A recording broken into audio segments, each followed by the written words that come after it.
What is going on, Steeler Nation? I hope everybody is okay. I hope everybody's doing well. I know the season is over, but life goes on. I'm Daniel. Alongside with me is Shannon. Welcome back to the Hangover. Shannon, how are you doing, my man? You're doing all right after yesterday's loss? Turn out the lights. The party's over. Yeah. It mercifully. Again, I've said before, I've not enjoyed the recent seasons at all. The last 3 games were enjoyable of the regular season. It's the first time I could say that in a while. But I'm really ready for the season to be over. And I'm ready to see changes. Because when you change nothing, nothing changes. And I'm ready to see some changes. Well, one big change, and we'll get right into it, that will not be happening is at the head coach position if Mike Tomlin has any say in it. Reports indicate that he tells Steelers players in a team meeting that there's been a lot of speculation out there of his potential retirement or moving on from the Steelers is false, and that he plans to coach in 2024. Does that put a cork in it? Should we stop talking about it? What are your thoughts? Well, I mean, as far as I fully expected him to be back, and I know you did as well. Mm-hmm. I just really want to know if he's going to sign the extension. If he wants a 2-year extension, let's say, which I think is reasonable at this point. The reason why it really matters is because the Steelers, it will impact the level and the quality of offensive coordinator they're going to be able to influence to come to Pittsburgh. If you have one of the top guys, the guys that are most coveted, you say, hey, you have an opportunity to be Tomlin's successor when he walks away, whether it's next year or 3 years from now. And because there is no job security in all of professional sports, like being the head coach of the Pittsburgh Steelers. Now, you have to be successful. I mean, the offensive coordinator would have to come in and be successful before they would ever be promoted to head coach. But that is something tangible and enticing you can offer another brilliant offensive mind, because that's what this team needs. And so I think that it's important that Tomlin makes his decision. He gets with the Rooneys and ownership, and they make a decision, and they move forward accordingly.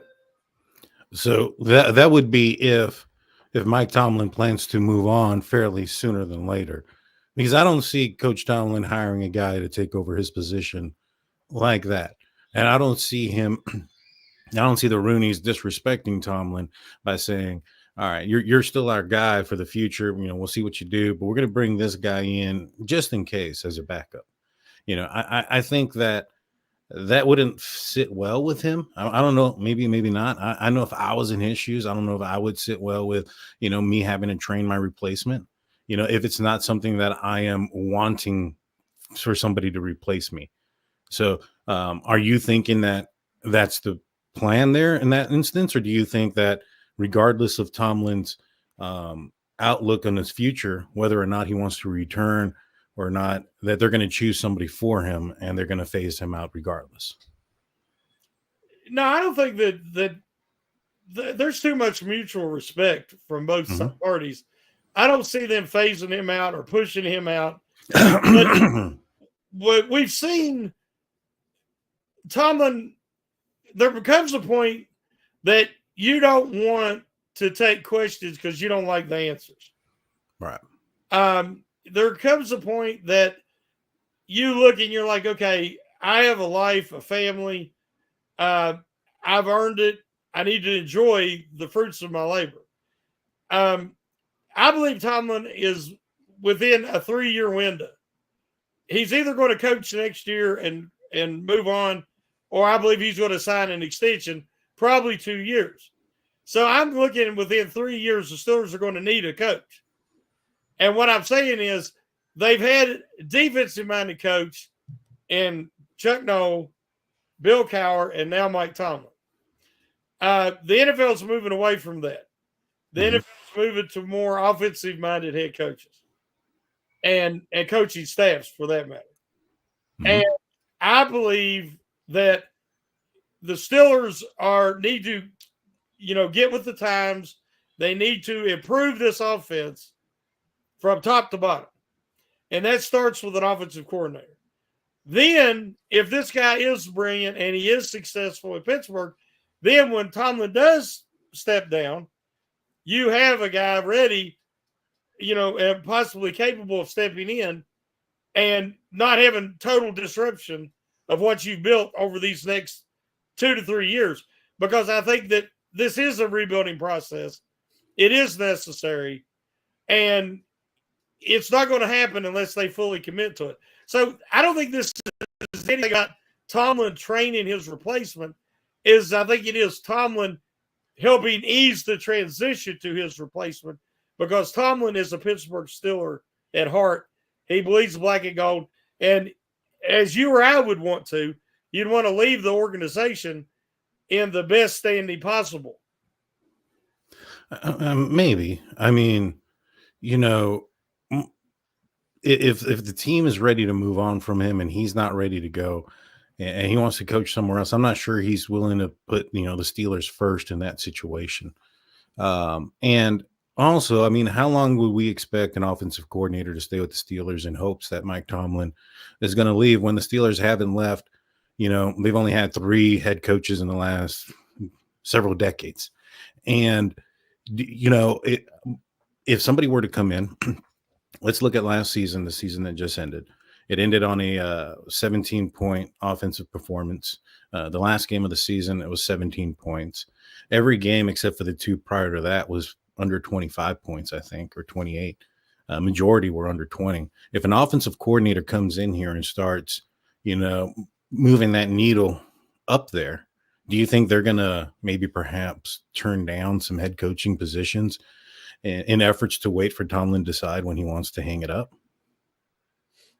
Well, I look at it differently in that, to me, as I said, being the head coach of the Pittsburgh Steelers brings a unique stability that you don't find in professional sports. So, yeah, they might say, okay, I've been here a year. I helped turn the offense around some. I'm getting head coaching offers. I'm going to leave. And they go somewhere else with a normal organization, and they make it 2 years and they're gone.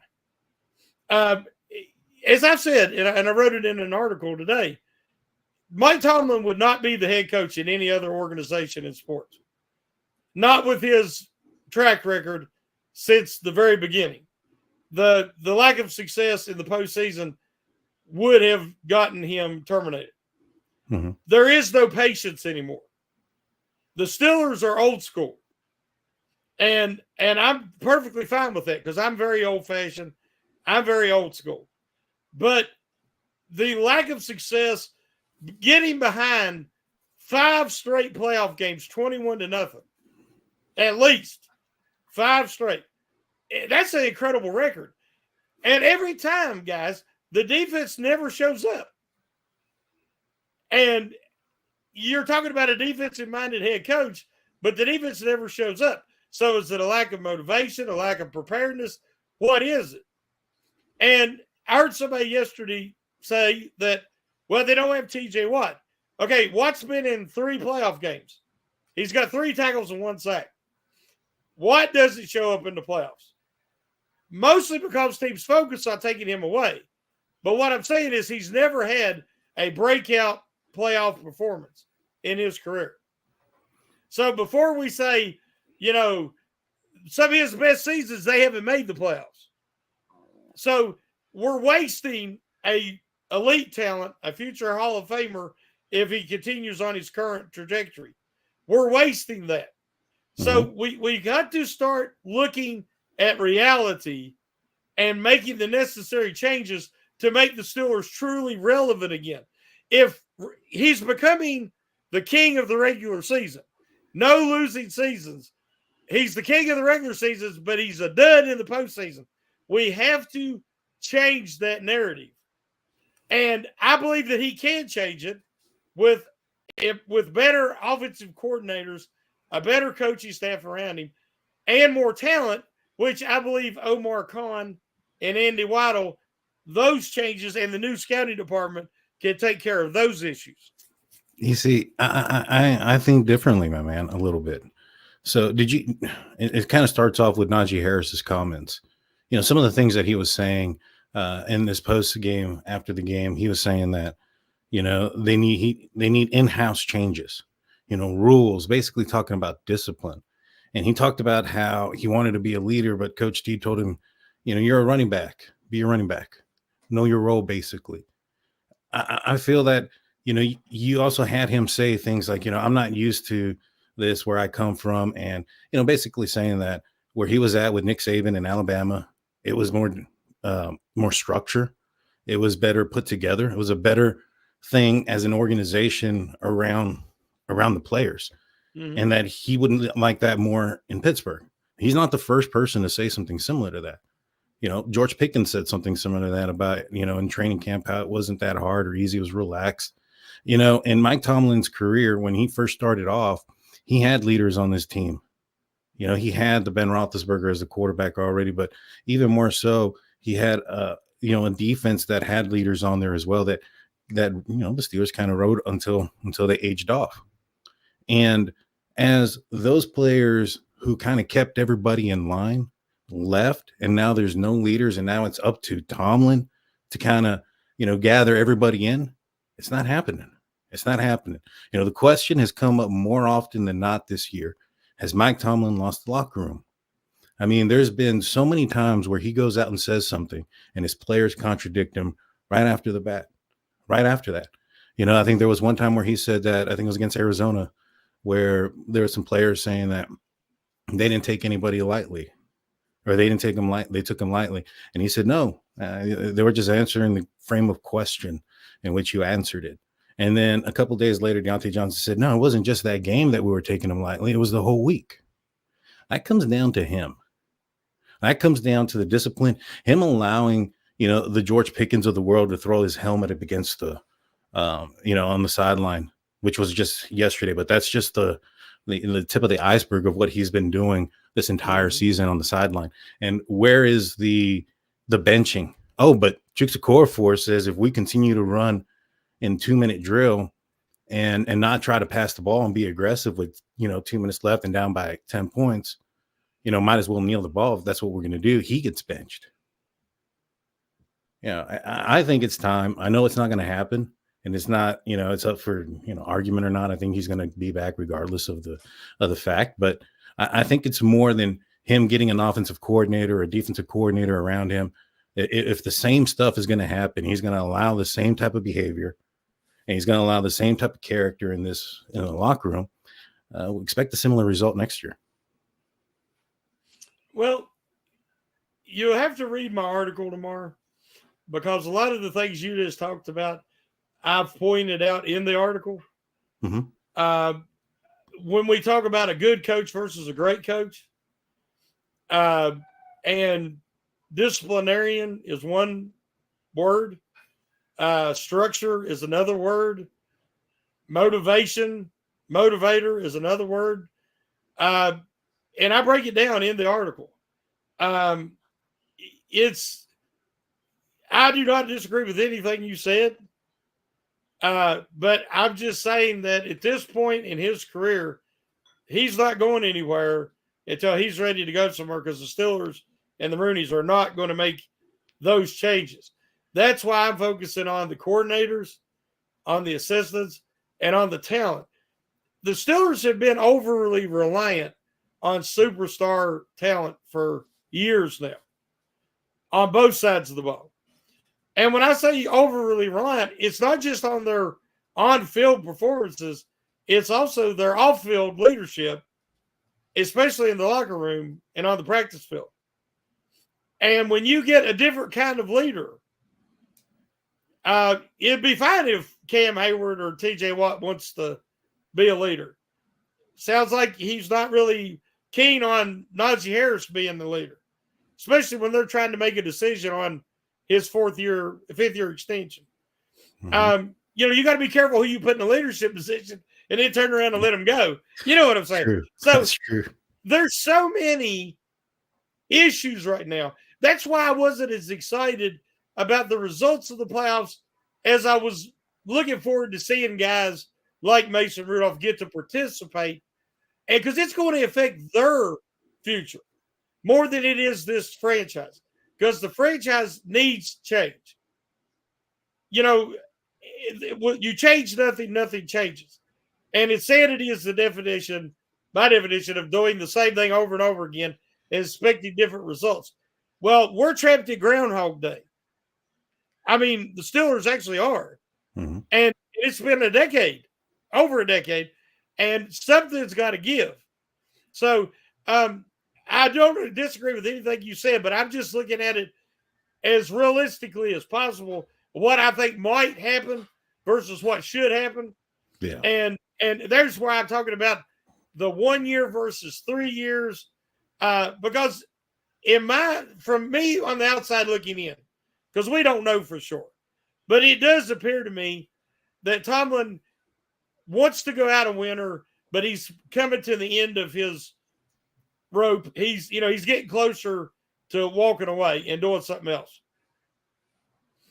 Yeah. I mean, I think he said it earlier this offseason or something that, these years as head coach, definitely they're the longer one are the ones behind him, shorter ones in front of him. He's not going to, coach longer than what he's been in there already, obviously. I think he's going to be there until he chooses not to be honest with you. Do you think that this is maybe if he doesn't sign an extension do you think that would be his decision, or is that an Art Rooney decision that he's not signing an extension? Oh, I personally think it's Tomlin. I think that, like I said, the Rooneys will never disrespect somebody that's give blood, sweat, and tears for that organization. I've just watched them through the years, and they have a relationship with these guys. You can't help it when you have somebody around 15, 17 years. I was talking about it in the article.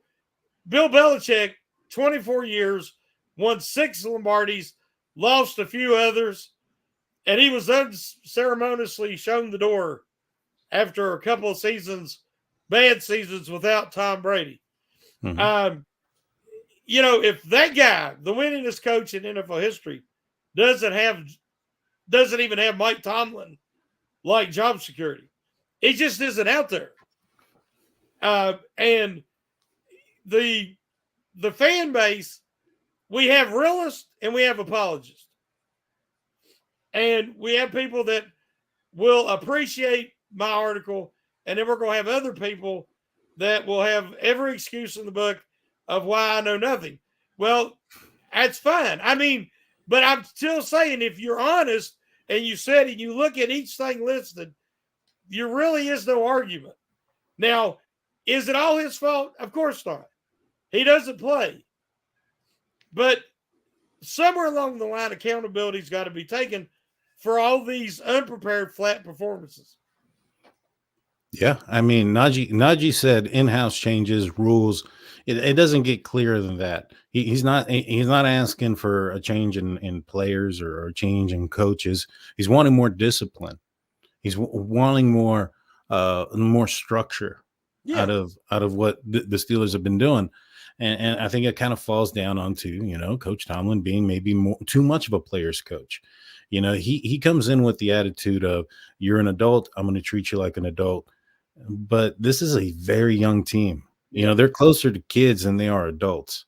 And that's just what it is. I mean, they might be the age of an adult and have, real age responsibilities. But when you see some of the behavior or the social media actions, those are things that immature, teenagers or young adults do. All right. So with that being said, it's different. There needs to be more of that.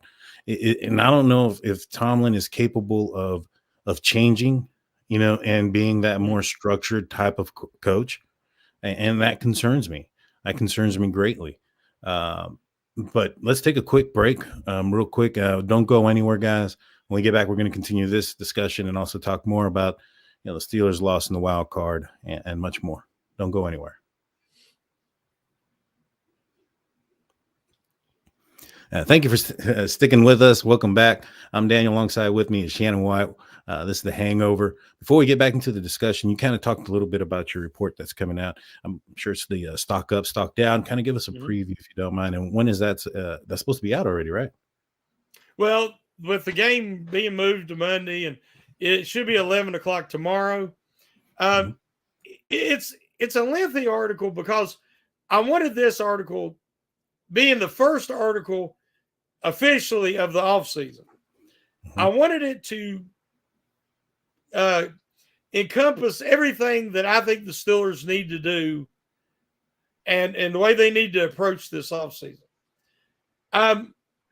So I only have one stock up and one stock down. And the stock up, honestly, the only person I thought warranted it was Mason Rudolph.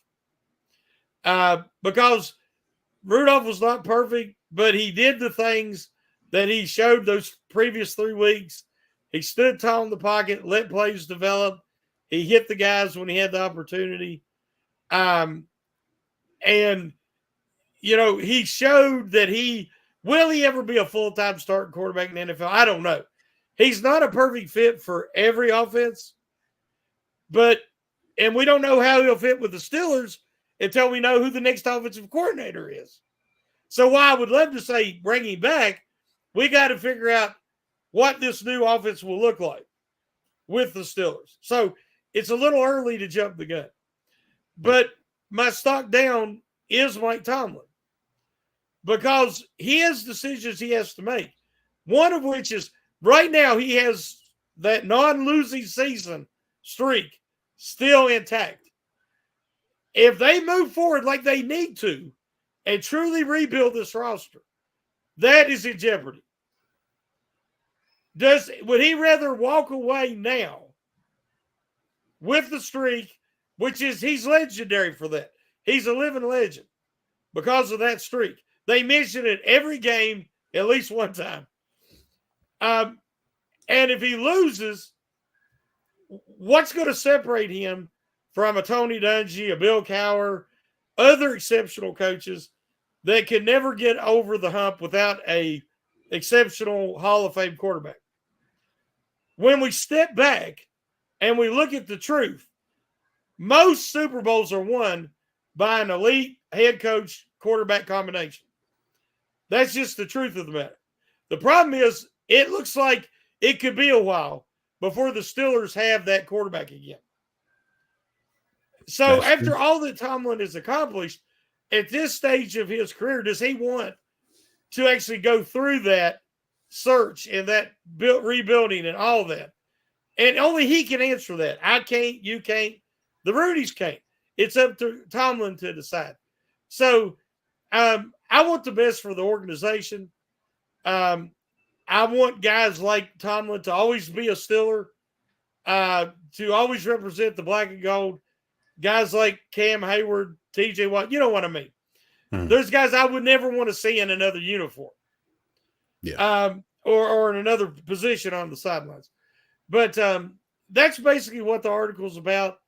I try to take a truthful overview, look of everything, take in the lack of success in the latter part of his career in the postseason, and talk about what's the best plan moving forward for all parties involved. So it's something to check out and, agree, disagree, whatever, but at least be objective and honest, because honesty is always the best policy, but the truth hurts sometimes. many times. And, and unfortunately for us Steeler fans, it hurts more today, the day after, than it's had all year. Yeah. You spoke about Mason Rudolph in the quarterback position.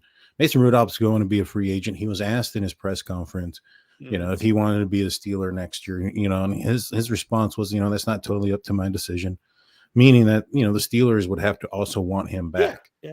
And so I do think that there's an interest there. I think that if he, wasn't interested in that, then he might say, well, I don't know. I mean, he's probably going to do a political type of move anyways, but, it sounds like he's open to it. Yeah. Yeah. Kenny Pickett is a question mark. Yep. I think Mitch Trubisky is going to be gone after the season, or once Has the to be. season ends. Has to Gone. be. Yeah. First one out the door. Do the Steelers try to make a move to keep Mason, or do they try to find somebody else? Or they stick it out with Pickett? Well, I think Pickett's back regardless because he doesn't cost much. They got that 5th-year option, being a first-round selection, and they really don't know all the answers till you have a quality offensive coordinator. Mason Rudolph, before they can offer him, as I said, they got to find out what they're going to look like next year, because until they hire an offensive coordinator, they don't know what their offense is even going to look like. And so if it's something similar where you can have a more of a pure drop back passer and get, I mean, if you look at the 49ers offense does not rely on Brock Purdy's mobility. Purdy can move some, but that's not his game. You don't have to have that quarterback mobility. One of the things that irritated me at the end of Ben's career is they tried to patch. They've been trying to patch together a roster for a few years instead of fully committing to rebuild. And in doing so, they've always had weaknesses and glaring holes in the roster. And when the offensive line was hideous, they could not run the ball, and their talent had diminished greatly at wide receiver.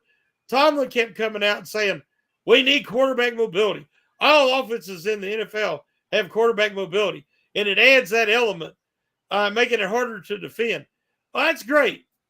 But you had a quarterback who would try not to – he was getting rid of the ball for the first time in his career in like 2.3 seconds or under because he was getting killed if he didn't.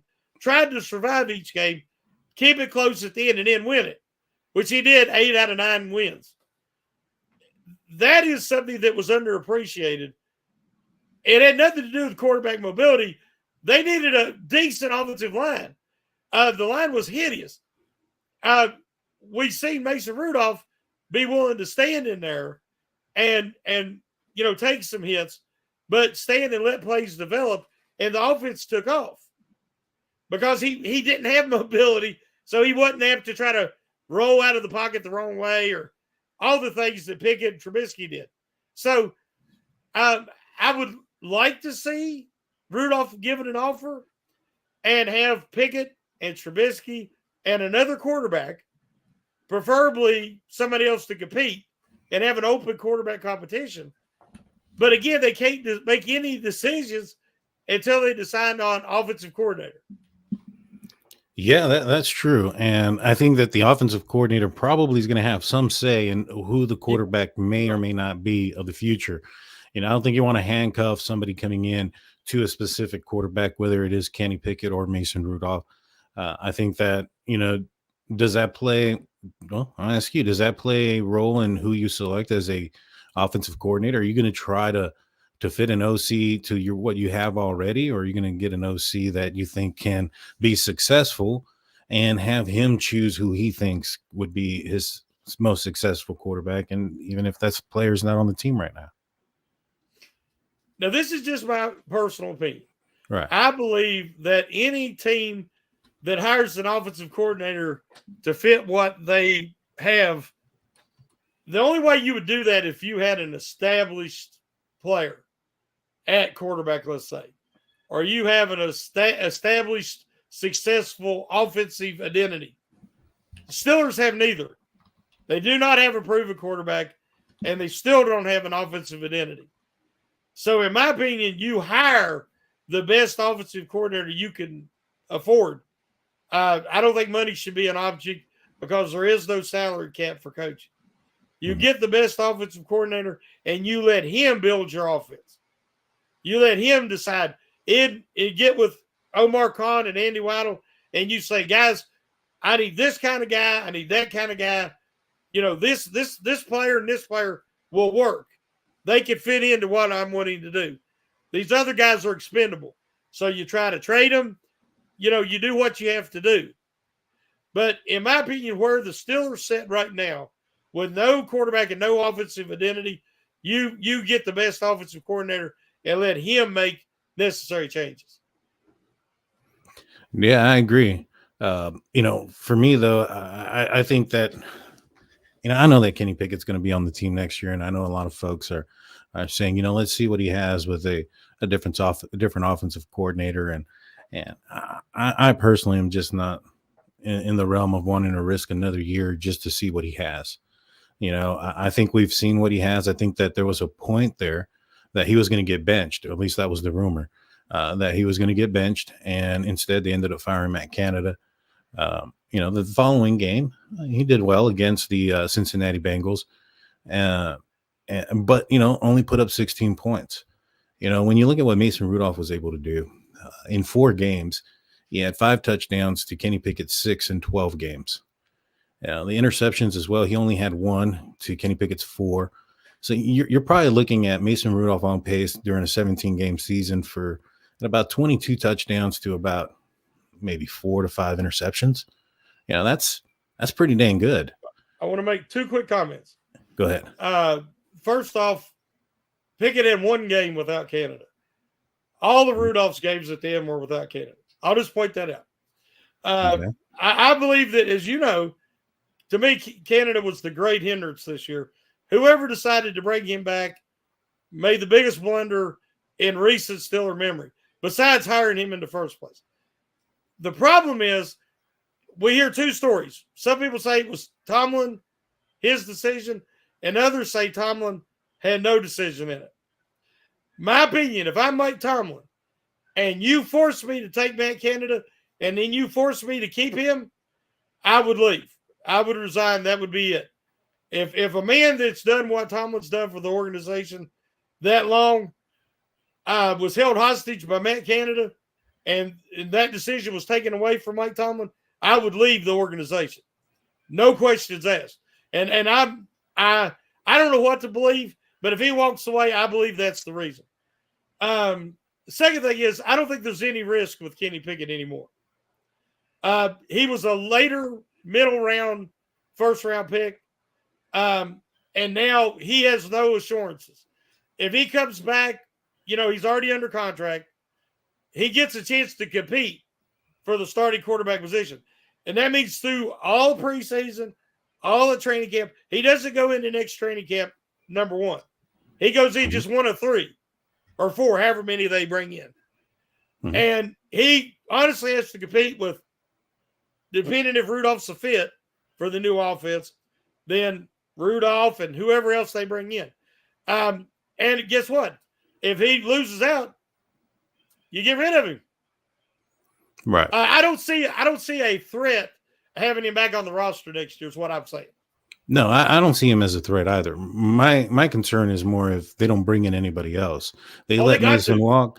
They let Mason walk, and we somehow still see Mitch on the board, and they're going back with those 2. No, I can't do I would be extremely concerned. You can't do it. I mean, Trubisky, even from his viewpoint, he feels like they cut bait and bailed on him real quick, which I disagree and you disagree. Yeah. But that's how he looks at it because he said so.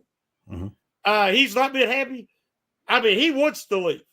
So I don't see any way that Mitch Trubisky's back next year. And there's no way that the Steelers can go into next season with Pickett and Rudolph as the only 2 options. They've got to be more. I would agree to that. I think that I would hope that the Steelers would try to, pick up somebody in the draft. They don't necessarily, especially if you bring in Rudolph, you don't necessarily have to go in there and try to be a top 10 type of pick. Yeah, you get somebody in the later rounds in a deep class, somebody that can, sit behind and learn for a year or so. I think Mason Rudolph, like I was saying, looking at his stats, he would have had a pretty efficient year. It's not going to be anything jaw breaking or anything like that. Jaw dropping. I'm sorry. But at the end of the day, I think he was on pace for a very efficient year. He can be a decent QB. With Kenny Pickett, I know that, a lot of folks will, like you said, Matt Canada, this and that. But, George Pickens also said in one of his post-game conferences that when it came to Mason Rudolph, I think he said personally, he just takes shots. He takes more shots, saying that, it wasn't necessarily the coaching play or design that was preventing, the ball going down the field when Matt Canada was there, as much as it was the quarterback willingness to go down the field. And I don't know, maybe perhaps Kenny can overcome that. I don't know. I don't Well, know if I totally agree with George Pickett. I do too. I mean, you seen it. Pickett wouldn't do it. Mm-mm. Pickett come in, threw a bunch of interceptions starting out, trying to be that guy that he was, throwing the ball down the field, being aggressive. You have Claypool, you had different guys make mistakes, couldn't catch balls. And then Tomlin sets him down, pulls him, and says, "Listen, you got to protect the football." Tomlin says he did. Mm-hmm. You got to protect the football. When you take the aggressive nature away from a guy who's always been aggressive, you get what you got. So you've got a first-round quarterback that wants desperately to prove that he can be the franchise quarterback for the Steelers. But he was handicapped in a bad offense with a bad coordinator and a conservative coach. So his numbers reflected that. Mm-hmm. And it stunted the offense. The offense was going nowhere. And it took, Trubisky couldn't do it because he's a free slinger. I mean, he's a gunslinger, but he throws the ball to the other team as much as he throws it to his own team. So you bring in Mason Rudolph. He had nothing to lose. He's a 6-year veteran. Hadn't played in 2 years. He was talking about selling realty, becoming a realtor with his dad. He was thinking about his life's work. He was moving on from being a professional football player. Nothing to lose, no pressure. He goes out there and he plays within himself. He stayed calm, cool, and collected. He showed confidence. He showed courage. Rudolph did all the things he needed to do to resurrect his NFL career. And I think he has. And I think he will get a shot somewhere. And it might be at Pittsburgh. And I'm all for it. But all I'm saying is it's two different mindsets. It's one guy under immense pressure and another guy with no pressure. And if anybody's ever had to perform under pressure or with no pressure, it's way easier to do one than the other.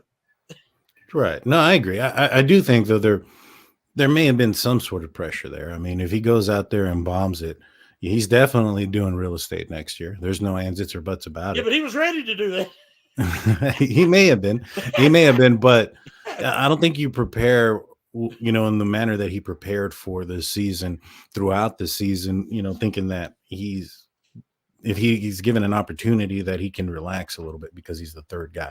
And I accommodate him I commend him for what he was able to do throughout that entire time. He was a third string guy. I saw a comment saying that Mason got less effective, all the way down to the 17 points. I don't think so. I mean, he went up against a Bengals defense who had a better front, a really good front, probably the best front that they, amongst the teams that they played, that Mason played. And he was effective in that game. Then he went across country and played Seattle in a place that the Steelers haven't won since 1980 something. And then he 83. And then he goes and plays in Baltimore in a game where Steelers need to win to get in. I mean, a lot of people commended, Kenny Pickett last year for what he did in Baltimore and in fourth quarter, but wasn't Tyler Huntley also the quarterback then too? So a lot of people were saying, oh, it wasn't against Lamar Jackson. Well, Kenny Pickett wasn't either. And it was a one-score game, and Mason Rudolph put up more points than that. Now in the postseason, I mean, it wasn't great. He threw an interception right away in the red zone. You can't do that. I don't know. I haven't seen the all 22 to see what he was doing or what he was thinking. Some folks that were in stadium, some of these sport beat writers said that, it was a good throw. The cornerback just made a play. He was facing the wrong way when he threw the ball. He turned around, saw the ball, and made a play. So you are playing NFL quality players. These are guys that get paid millions of dollars for a living as well. And what I liked about Mason Rudolph in that game is in 2019, if he threw an interception, he packed it in. It was check down Charlie the rest of the game. That wasn't the case against the Baltimore Ravens. I mean, not the Baltimore, against the Buffalo Bills this past week. He led this team on a game where the offensive line wasn't really doing what they were supposed to do, especially in the running game. They weren't doing what they were supposed to do, what was expected out of them. Um, he was able to help this team get down there. I don't think that the other two quarterbacks would have gotten anywhere near close to making it a game as much as Rudolph did. But with that No, being I said, totally agree that, as I said, when right before they got rid of Matt Canada, Pickett, the damage was done. He was done. He's not seeing the field. He's not developed as a professional quarterback at all. I wanted him shut down for the rest of the year. Trubisky's never showed that he has it. Never. Mason, one throw doesn't define that game. Yes, the interception happened, but again, had it not have been intercepted, it was a touchdown. The guy made a play. So, but what killed the offense yesterday was they went ultra conservative. The defense shut down the running game. The Bills knew we stop Harris, we stop Warren, we win this game. Because of the weather, there was a lot of other factors. And they went too conservative. They did not try a true deep pass until the last drive of the game, right at the end. They had to stretch the field. They had to give Pickens and Johnson a chance to make a play down the field. Even Calvin Austin in the third. They had to do that. They did not. They was a couple times in the game, it was run, pass. Very predictable. They moved away from that. And both times it happened on near the red zone because they got down there by throwing the ball. And then you take the ball out of Mason Rudolph's hands, put it back in the running game by playing conservative, and then they failed to score. So, again, that falls on the offensive coordinator, in this case, offensive coordinators, because there was two of them. And that's something that we've seen all year. Predictability, boring, conservative. That has to change. And it's going to have to change because there's going to be a new offensive coordinator. I agree. I definitely agree with that there is going to be a new offensive coordinator. But, one of the things that I noticed in yesterday's game was, I want to say probably about like 90% of first downs were run. Way too much. Do you think that was the offensive coordinator doing, or was that head coach saying, we're going to run the ball and we're going to run it no matter what? Well, they put the game plan in before they knew that the elements wasn't going to be as counterproductive or as restrictive as they actually turned out to be. It wasn't as windy as they thought. It wasn't quite as, adverse conditions like snow falling during the game. So I think they installed a game plan that we're going to run the ball primarily and try to play action and pass off of that success running the football. I think the Bills said, we're going to stop the run. That was their primary focus. They didn't double team George Pickens nowhere near as much as the Ravens did the week prior. So they did a lot of, usually do a lot of too deep. This time, they did not play as much too deep. They played single high and dropped another safety down to take away the Steelers' running game. So that was their plan from the start. And the Steelers' conservative approach played right into that plan. Gotcha. Yeah. The Steelers' wide receivers, George Pickens, Deontay Johnson, Allen Robinson got hurt. I don't think he's coming back. I think we may have seen the last of him. I know he has a huge cap hit if we keep him, so I'm pretty sure he's gone. He's gone. Yeah. So, Steelers are going to have to target another receiver offensively, and I think they're going to probably target the center position and a tackle position. Yep. Those three positions, do you see them being, done in the draft or in free agency? I would prefer they get at least two receivers. And because Boykins not going to develop, especially in Pittsburgh. They won't throw the guy the ball. Just won't happen. I don't know if he's that bad or they just won't throw it to him. So they actually have Pickens and Johnson and Calvin Austin the third. I think Calvin Austin, he caught the touchdown yesterday. I think he has some potential if used on slants and in the middle of the field, and then get him matched up with a linebacker or a backup safety. He can feast there. But I'd like to see him maybe get a wide receiver free agency. Somebody not like Robertson. Robertson's on his last legs. I mean, the dude's done. Mm-hmm. I mean, he's a good leader. He's a good blocker. But as a receiver, he didn't offer anything hardly. So I'd like one in free agency and one in the draft. I believe center, there's 3 top guys in the draft, which we'll cover more as the offseason goes on. I'd like to see him focus on one of those guys. And you can keep Cole around as a quality backup. I don't know how his contract situation is, but he's either a backup or he's gone. Mm-hmm. And then right tackle, there's some guys that I would consider in the first round because Steelers picked 20th. Right. So there's hopefully a guy or two there. Mims is one of the top ones that I would consider. Put Jones back at left tackle where he belongs. Put the new right tackle in, and let's see what we got. But yeah, right tackle and center have to be upgraded. Yeah, I agree. I'm leaning more towards the right tackle probably being, somebody in free agency. I think you can get a decent right tackle at a decent price. Left I don't know who's available. Do you? I don't, but I think there should be somebody. I mean, there's always somebody out there available. But I think you can get one at a decent price, even if it's via trade or something else. But I don't think it's got to be a high priority as much as a first round pick. Wide receiver, though, I do think that one is more of a priority than most people think. One thing that I did see a lack of was separation between the receivers and the defensive backs. Even with Deontay Johnson, who has exceptional route running ability, I don't know, maybe he just lost a step or something, but he wasn't separating as much as he normally does this past year. Pickens, he can make those great catches, but they're all contested, Yeah, he don't get separation. He doesn't. Not until he gets the ball in his hand, and then he can kind of separate at that point. But up until then, he doesn't. I think that might be something we might see earlier in the draft than anticipated, maybe a second or a third. The center position, I think that one alongside middle linebacker might be one that maybe you think about in the first round.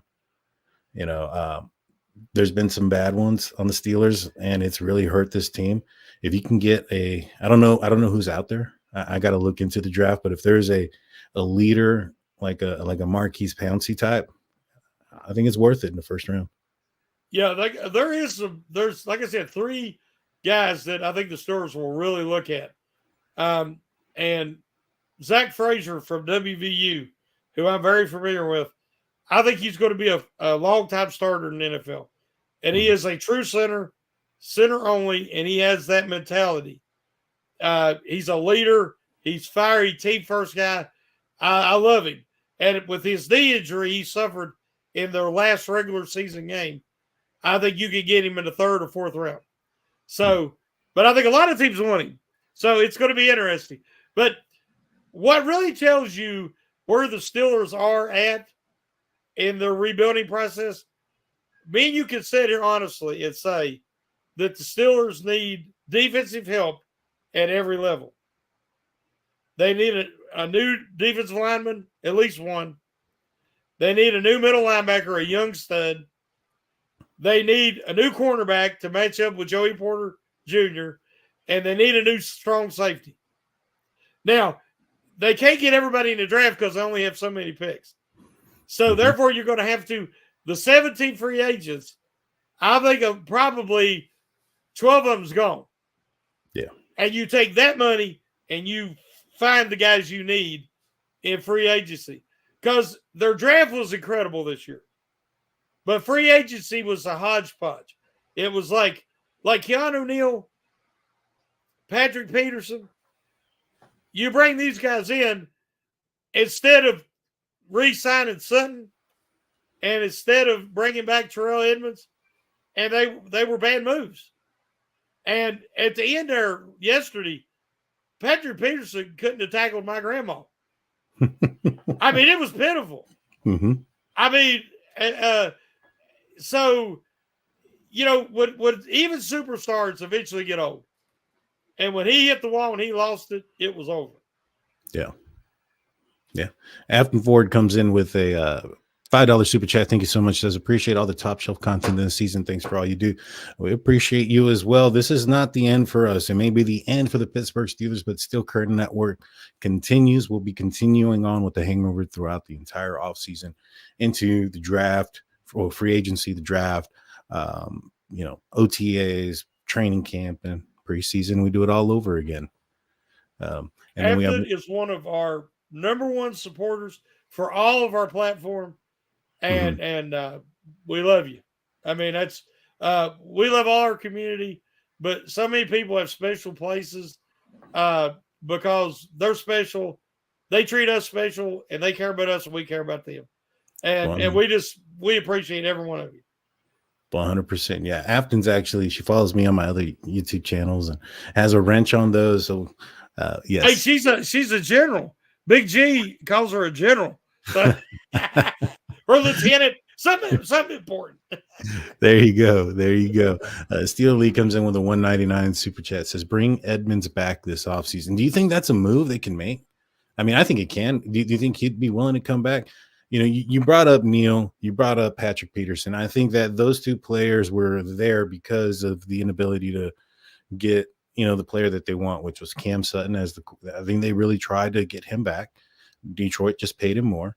And, with Keanu Neal, maybe Edmonds wanted to try another place, thinking maybe he can get a bag if he's not in Minkah Fitzpatrick's shadow, so to speak. What are your thoughts? Based on everything I've heard, the Steelers didn't value Edmonds. Mm-hmm. They wanted more splash from that position. And that's great. But how much splash did they get from that position this year? The way that 3-4 is set up to operate, that's not where your splash comes from. It comes from free safety, Minkah Fitzpatrick. It comes from your middle linebackers. It comes especially from your edge guys. If you're looking for splash, you don't say, I want splash from my nose tackle. I want splash from my strong safety. No, you want physicality. You want reliability, consistency. Edmonds give you that. He was not a splash player. Now, has the damage already been done? Did they all burn their bridges, both sides, to where they wouldn't consider a reunion? I'd love to see it happen. But I have a feeling it's going to have to be a draft pick or a younger free agent that they get lucky and hit on. Because I love Edmonds, but I actually know a person who knows the family closely. So a lot of my information on Edmonds comes directly from that individual. Yeah. And I'm afraid that, everybody wants to be respected. Everybody. Yeah. And when you don't feel respected, how much money can overcome that feeling. And now I wonder if too much time has passed and too much damage done. Well, there's a few zeros in a paycheck that can change some minds pretty quick. Yeah. I do think that the Steelers missed him, especially his availability. I think he only missed a handful of games with his tenure with the Steelers. And I think it was in his last season with the Steelers. He missed like two games with a concussion or something like that. And, he was always there, very dependable. Wasn't going to give you that big splash, but, for the most part, wasn't going to kill you either. Now, the last thing before we let everybody go, and I saw this in the live chat, was on the refs. How do you feel the refs handled this game this week? And do you think that it had any real effect on the outcome of the game? It's par for the course. It was like that all season. Mm-hmm. They swallowed their whistle. I'm surprised some of them didn't end up dying of asphyxiation because they all swallowed their whistle. There was less holding penalties this year, guys. A lot less. Mm-hmm. They had an agenda this year. Do not call holding penalties. And so they didn't. They let people get away with false starts. And then they cracked down on procedural. Oh, your foot's a little over the line. You're a wide receiver. Penalty. It decided games. So the officiating was intentional. And so to us, it looks intentionally bad because I did not like how it was called this year. But in yesterday's game, I told my wife when the fourth quarter started, I said, the Steelers are in this game. All the calls in the fourth quarter are going to go for the Bills because the NFL did not want, Roger Goodell was there watching.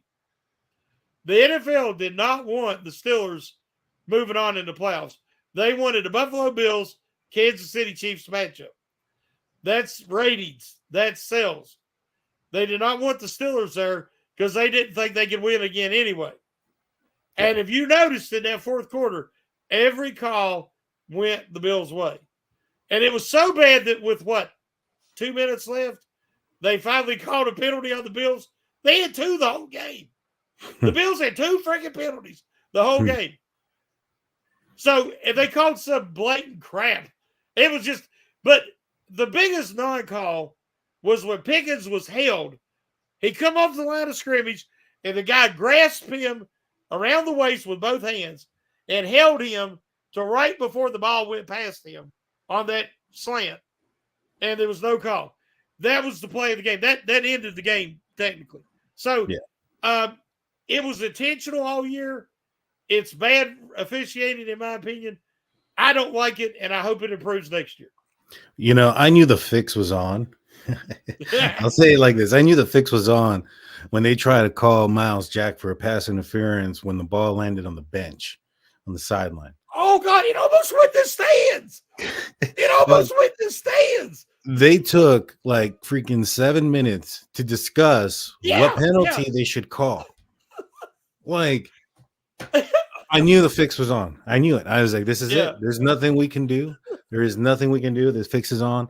They're trying to call this man for a pass interference when the ball was 50 yards down the field. That's insane. I knew it. It was crazy. Yeah. I was like, somebody wanted to make sure the over happened in this game. Yeah, I'll leave it at that.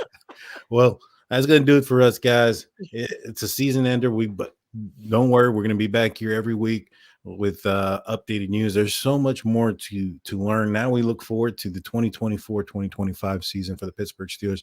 It's going to be a lot of new changes, a lot of new people in new places, and we got next year. I know that's not what we want to hear right now, but that's what we have. Shannon, take us out, my man.